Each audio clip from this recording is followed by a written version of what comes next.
conversation between a student and an academic advisor. First, you have some time to look at questions 1 to 4.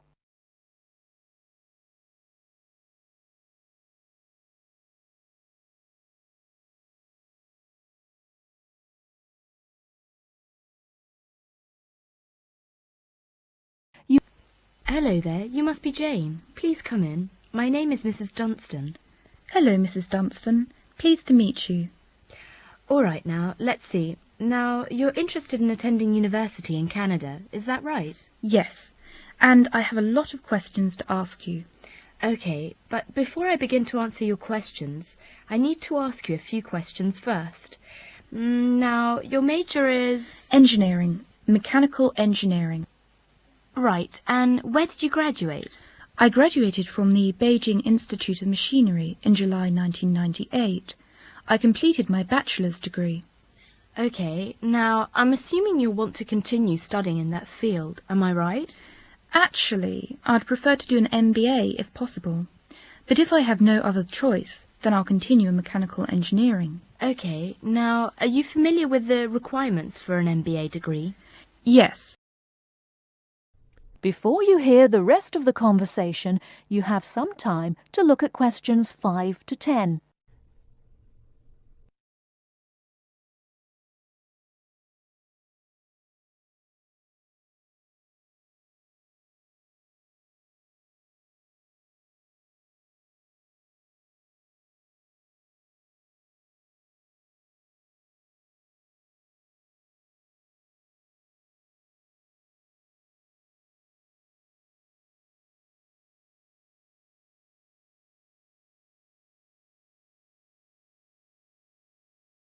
Now listen and answer questions 5 to 10. I think I need to do well on the GMAT, and I'll definitely need the TOEFL or IELTS, right? That's right, you'll need at least 600 on the TOEFL or 6.5 on IELTS. In addition, you need to have completed a bachelor's degree too. Did you take the GMAT yet? No, but I plan to take it in August. The requirements for a master's degree in engineering are a little different. You'll need to take the GRE and of course the TOEFL or IELTS. I see. And when do I start to apply? The best time to start the application process is in November or December of the year prior to your intended year of study. Application forms are usually available in September or October. Which schools in Canada offer the MBA degree?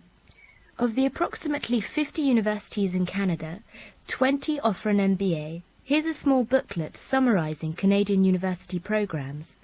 You'll find all the information on page 22. Great. Thanks. And how about tuition and scholarships?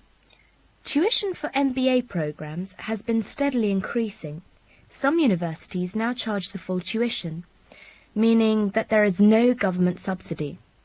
Those universities cost about $10,000 per year, and it's a 2-year program.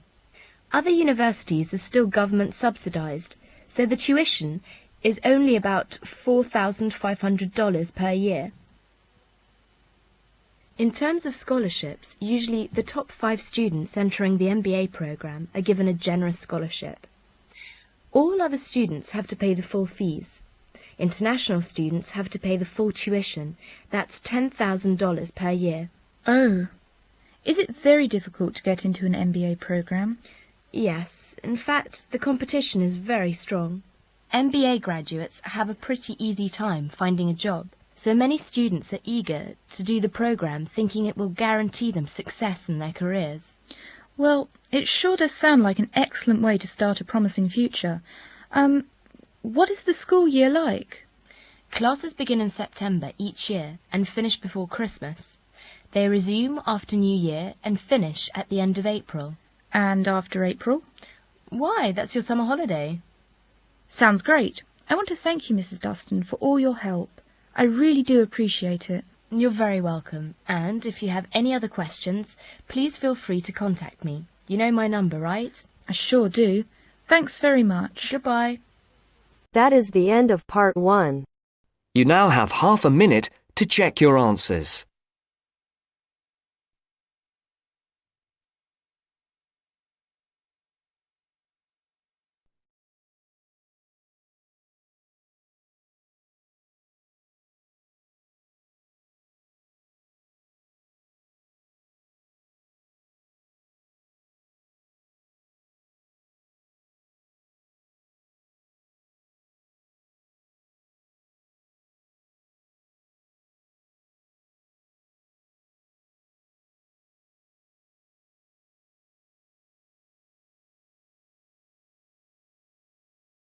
Now turns to part 2.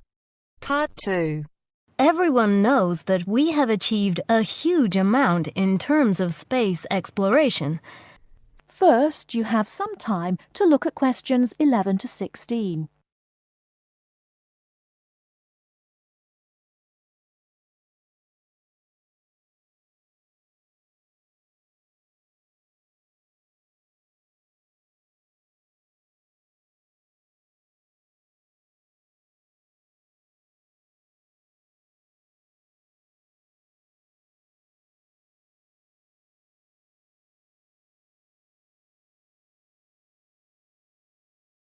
Now, listen carefully and answer questions 11 to 16.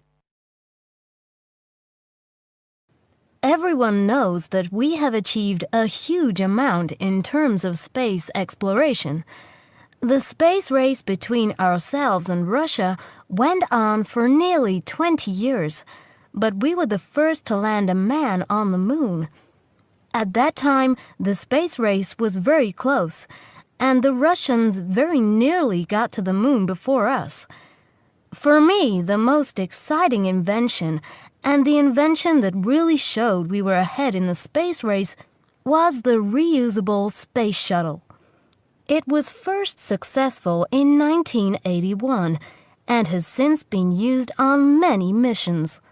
The reusable shuttle can carry astronauts on space missions and can serve as a laboratory in which to conduct experiments. It can be used to transport equipment to space stations or to collect or repair satellites. The shuttle carries between 5 and 7 crew members. When a mission is complete, the shuttle fires thrusters, which propel it back into the Earth's atmosphere. It then glides down to make its landing. Before you hear the rest of the talk, you have some time to look at questions 17 to 20.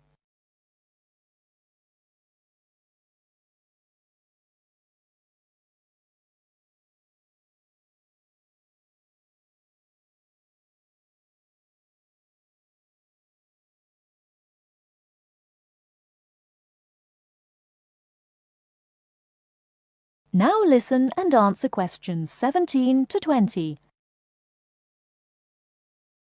Although the remains of very early ovens have been found in many parts of the world, it was here that they were first used frequently in people's homes. In ancient Greece and in other parts of Europe and Turkey, people used ovens to bake bread. But it seems there was only one large oven that everyone shared. Here, the remains of villages from 5,000 years ago show that each mud brick house was constructed with an oven, and that baking bread and perhaps cooking meat was very common. The ovens were made of clay and shaped like a beehive. Inside they had shelves, so that a number of loaves could be cooked together, and an opening at the bottom from which ash could be removed. That is the end of part 2. You now have half a minute to check your answers.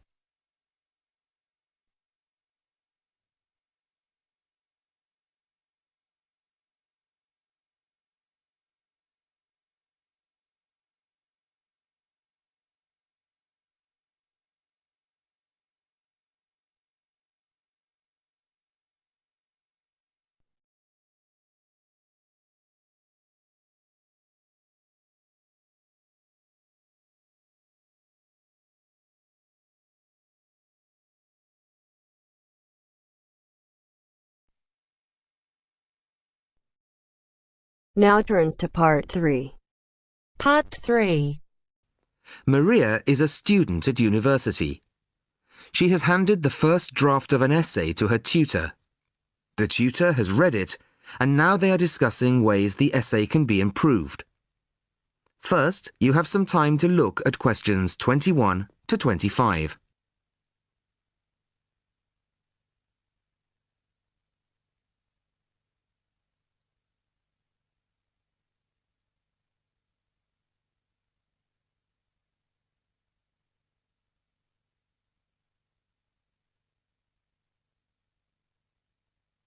Listen carefully to the first part of the conversation and answer questions 21 to 25. Well, Maria, I have to say I was quite impressed by your essay. It's a big improvement on the last one. Really? I'm glad. I put a lot more work into this one. I really spent ages on it. And it shows. You've addressed most of the problems I pointed out last time. In particular, the style and language are much more appropriate for an academic essay. So that aspect is okay? Absolutely.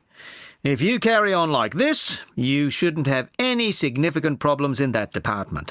That's a relief. I've been quite worried about that, although I've been reading a lot of other essays to try to get the right style. Well, I'd say you've been successful. There are just one or two minor things you could look at. Your punctuation's quite basic.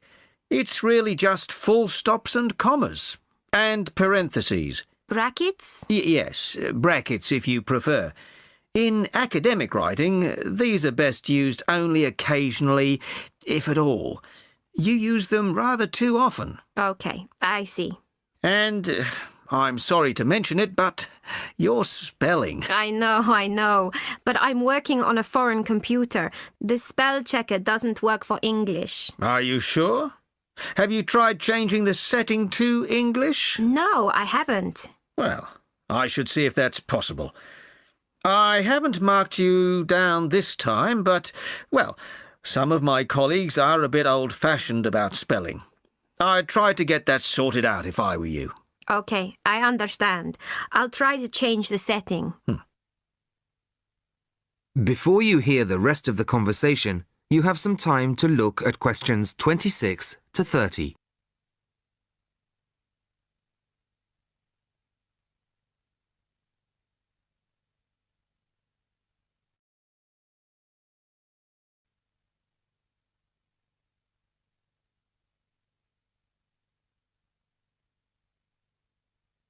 Now listen and answer questions 26 to 30. The only major problem I have with the content of your essay is the introduction. The introduction should, well, introduce the theme of the essay. You've put some of the most important points there. For example, this bit. The statistics about the growth of railways in the 1850s. That really should go in the main body of the essay. And so should this paragraph about changes in patterns of employment. In general, I'd say your introductory section should be no more than half as long as it is at the moment. Okay. And I should move those points forward? Precisely.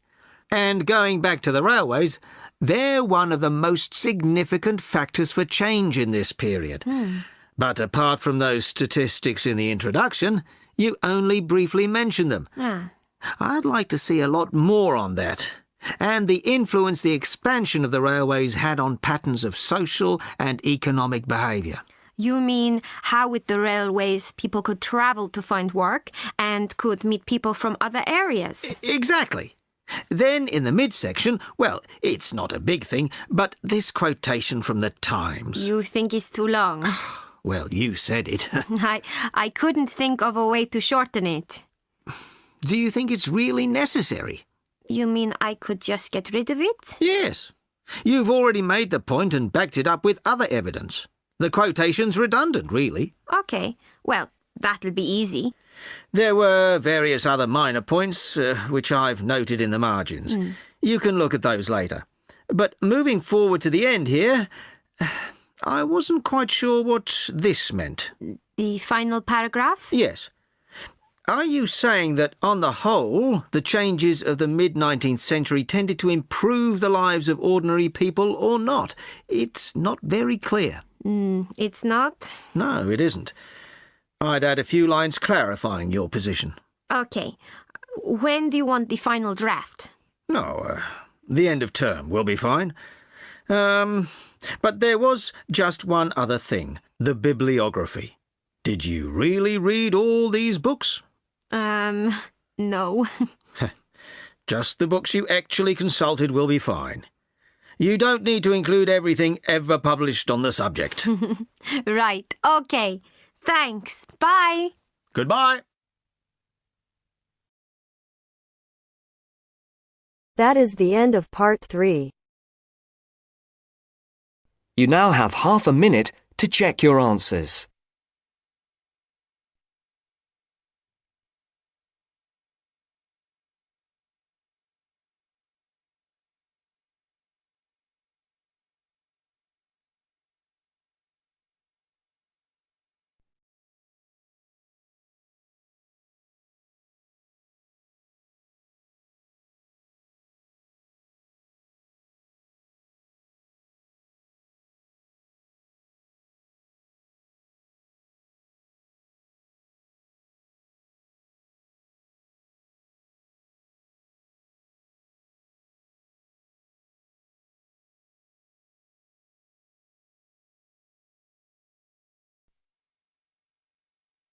Now turns to part 4.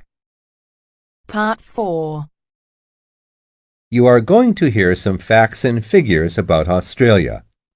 First, you have some time to look at questions 31 to 40.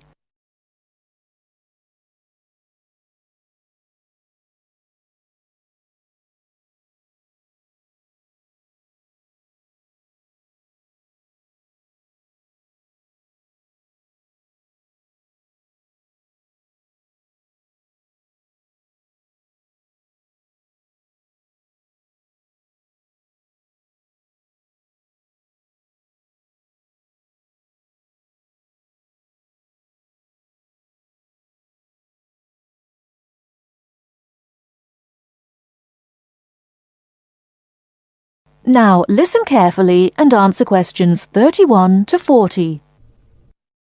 Now I should tell you that the country of Australia is made up of 6 states and 2 territories. These are the Australian Capital Territory, New South Wales, the Northern Territory, Queensland, South Australia, Tasmania, Victoria, and Western Australia.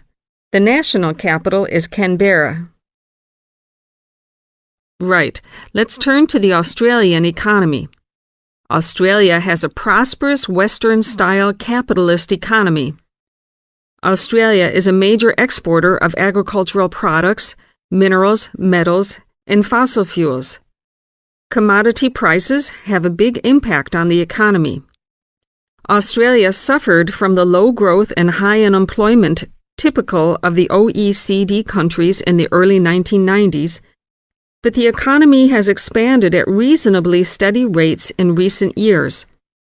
In addition to high unemployment, short-term economic problems include how to balance output and inflation and how to stimulate exports. The economy is made up like this: agriculture, 3.1%, industry, 27.7%, services, 69.2%. The labor force has a similar pattern. The total labor force is 8.2 million. 34% work in finance and services, 23% work in public and community services, 20% work in the wholesale and retail trade, 17% work in manufacturing and industry, and 6% work in agriculture. What are the chief industries of Australia? They are mining, industrial, and transport equipment, food processing, chemicals, and steel. What are Australia's main agricultural products? They are wheat, barley, sugarcane, fruit, cattle, sheep, and poultry. And who do we sell our products to? At present, our chief export market is Japan, which takes 24% of our exports. After that, South Korea takes 8%, and New Zealand and the U.S. each take 7%. In years to come, however, we expect China to become a significant trade partner. China already supplies 5% of Australia's imports. This is the same amount as New Zealand. Meanwhile, we take 1/5, in fact 22% of our imports from the U.S., 17% from Japan, and 6% from the UK. So what sort of things does Australia import? Well, we import a lot of machinery and transport equipment, especially computers and office machines, also telecommunications equipment, and in addition we have to import oil and petroleum products. So let's move to the subject of communications in Australia. We have an estimated 8.7 million telephones and 9.2 million televisions. There are some 134 television broadcast stations and 325 radio stations. The related subject of transport is naturally very important in such a big country as Australia. Let's look at highways first. There are two kinds of highways, paved and unpaved. Paved highways are regular roads with a permanent surface. But actually, we have more unpaved highways, around 60%, than paved, when all the country roads are included. In addition, Australia has a railway network of over 38,000 kilometers. But you'll probably find it hard to believe how many airports we've got. 10? 20? 50? No, the total is 443.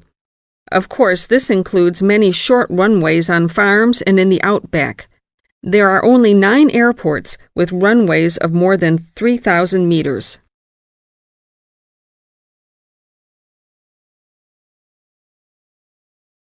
That is the end of part 4.